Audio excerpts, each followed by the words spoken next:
Hi, Sue here from Mystic Matters on a bright and sunny London day. I hope you're all keeping well.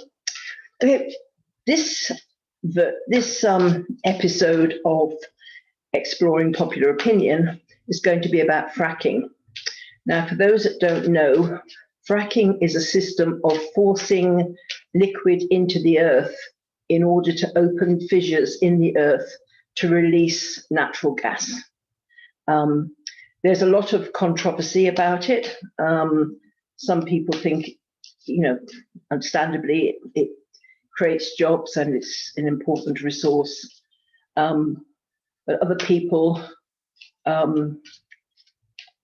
talking about how it poisons the water because you can't control the where the gas goes once the fissures have opened. So there's different communities that say they can't actually use their water anymore because they can set it on fire or they set it alight as it comes out of the taps and things like that. So there's lots of different arguments, protests and things about the process of fracking. So I'm going to ask my cards and my guides that guide me to please just give me an indication of the energy behind fracking. Why do people use it? Is it a good thing? Is it not a good thing? As I've said before in my other videos, that this isn't about my opinion at all. My opinion doesn't come into it. I'm purely going to read the cards. This card is just flipped over, and this is about arguments and maybe broken friendships and collaborations and things like that. So there is a lot of friction around this subject. Okay, I'm going to take 10 cards. And this is for the Celtic cross. And we will see what the message is.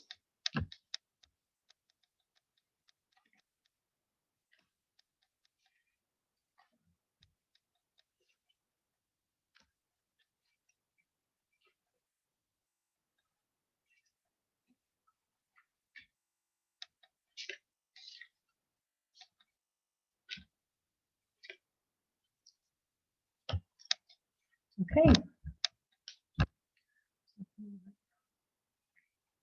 Right, we're starting off here with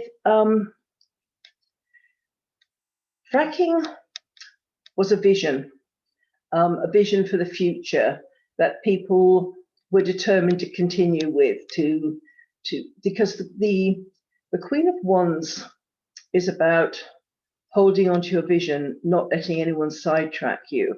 So the companies, the businesses, the people involved with fracking were very determined that this was going to happen. It was their vision that it was going to create great things, etc. So this is where it started from, and this is where this is the situation we're in at the moment, is people really determined to continue on with this vision for the process of fracking.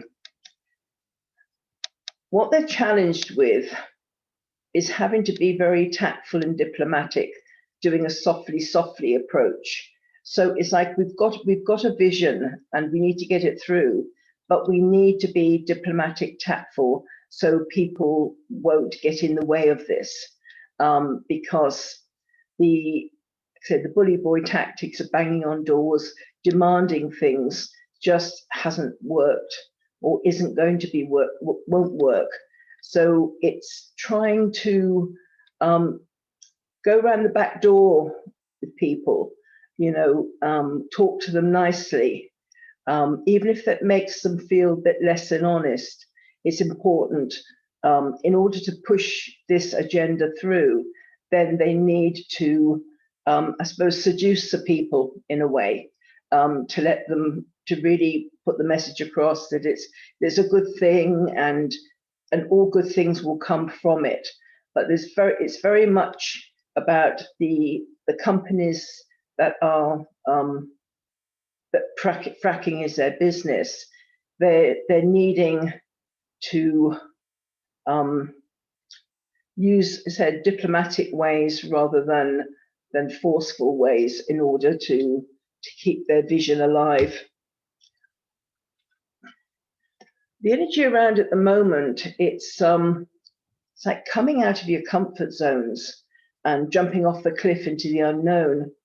So there is that element about fracking, is that there is an unknown.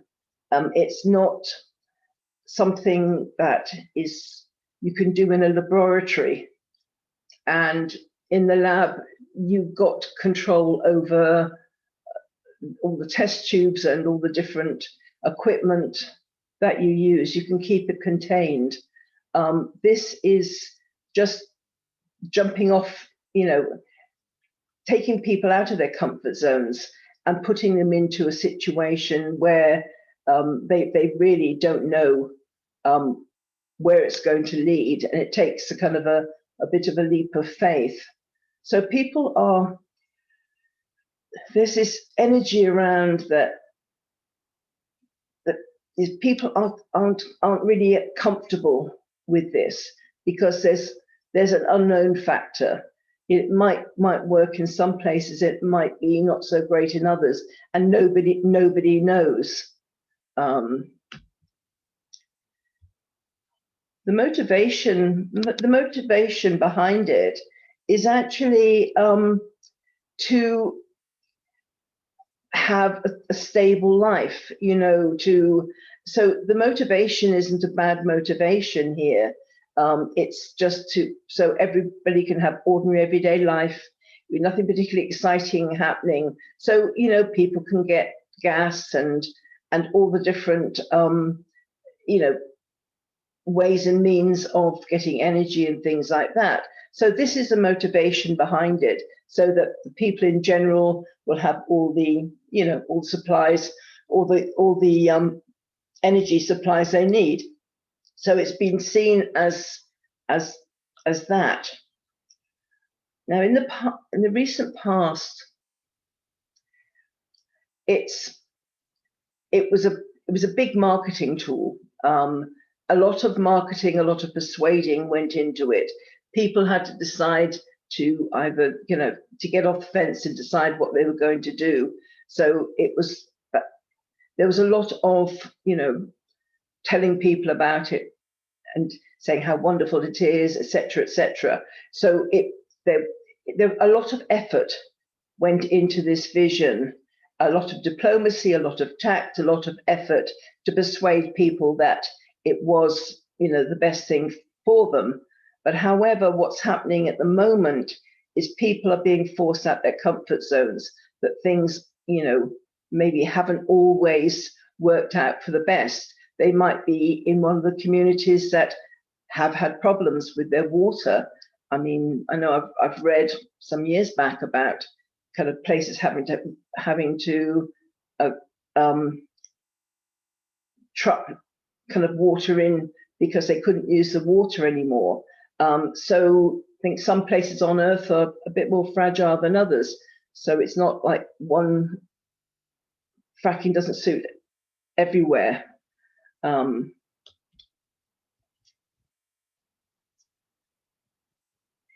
In the near future here, it's like people want to go out and get the world by the throat and go out and not wait for things to come to them. So I think my feeling is that there's going to be kind of a change where this is concerned. I know there's been protests and things about it, but it's like people aren't prepared to sit and let things be done to them, done to their land. done to the, people are going to start kind of really, I think they've already started, but taking their own lives in their hands rather than what's happened in the past. The companies that have been very involved in the natural gas industry and things have kind of had a vision. They've marketed it in a certain way to make people feel it's safe, and they've been diplomatic. Sometimes I know there's been the bit of bully boy tactics, but I think they've realized that that doesn't really work. They have to bring the people in. They have to make them feel safe. However, and the motivation was to kind of make things better for everybody. But the reality is that it's forced people out of their comfort zones. And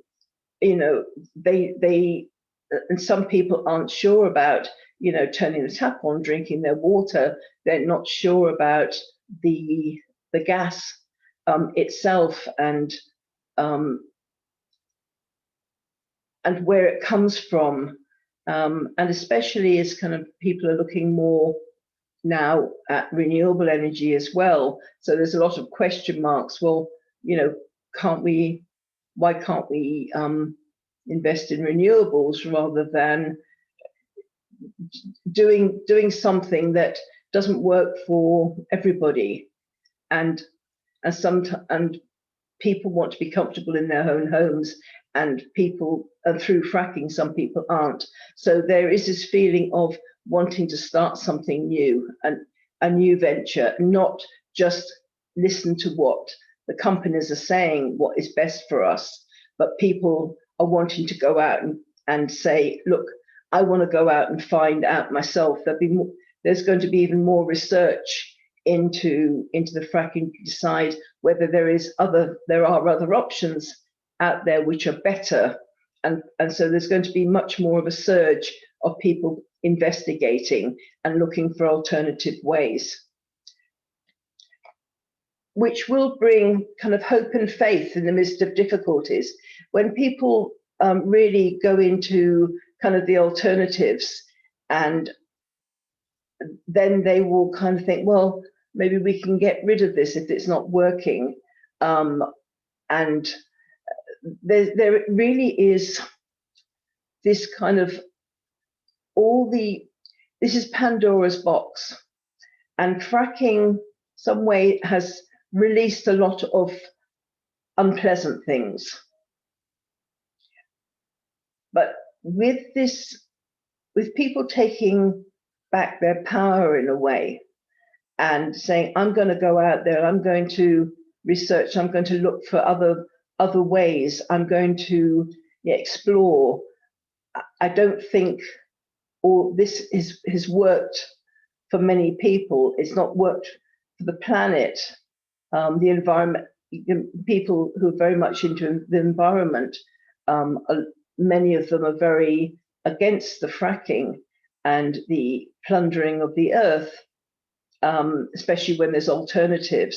So people are going to be looking at the hope and faith that there is another way, because fracking, as you can see from the picture, it's unleashed a lot of really nasty things, which I don't think the companies themselves were really aware of at the beginning. But as I said, this isn't a laboratory exercise. This is actually something that's being done on a living planet, and you don't know the repercussions of things until they actually happen.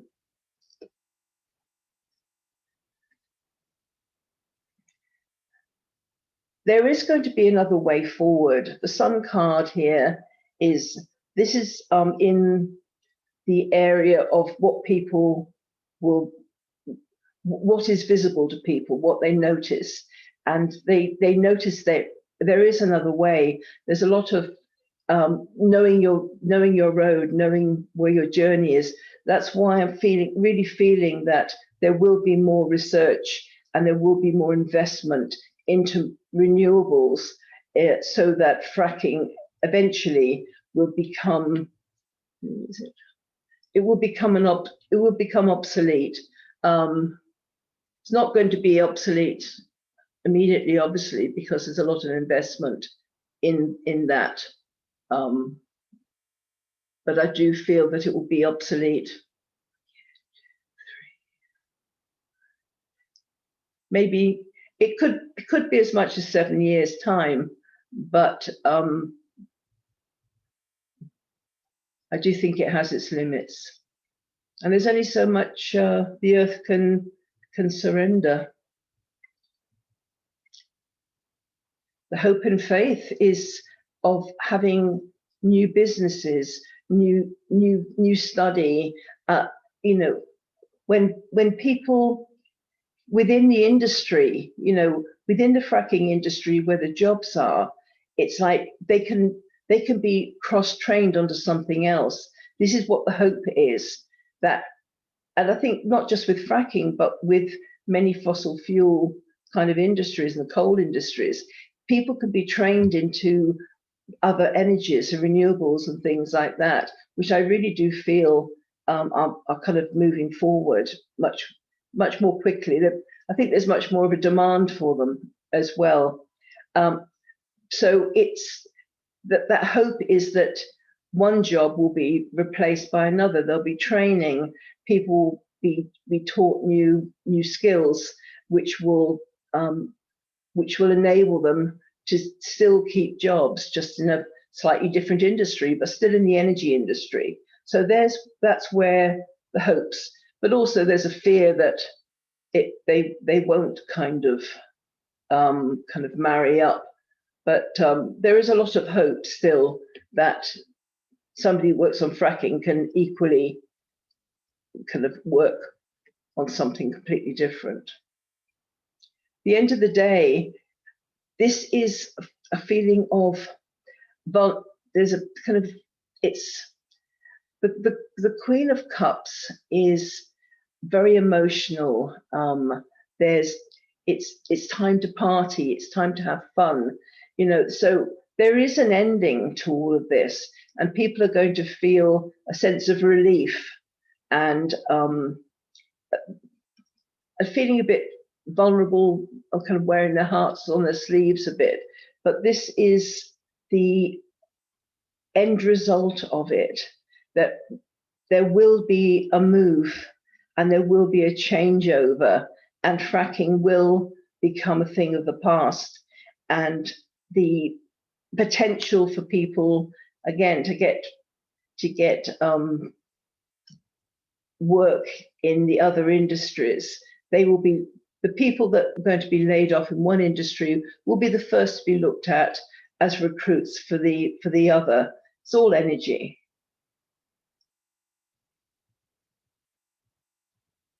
So as I said, fracking hasn't, from what I can see here, it was started with good intentions. It hasn't worked out as well as people hoped. It was an idea because, you know, more and more people now need energy, and it seemed to be a way forward for that energy. But there have been people whose lives have been damaged by the process of fracking in their particular area. And that's built up to the point that people are now thinking, well, you know, we need to go out and not just sit back and be told where the energy is coming from. We need to be a bit more proactive about, you know, about where it is, why isn't there more clean energy, etc. Fracking has unleashed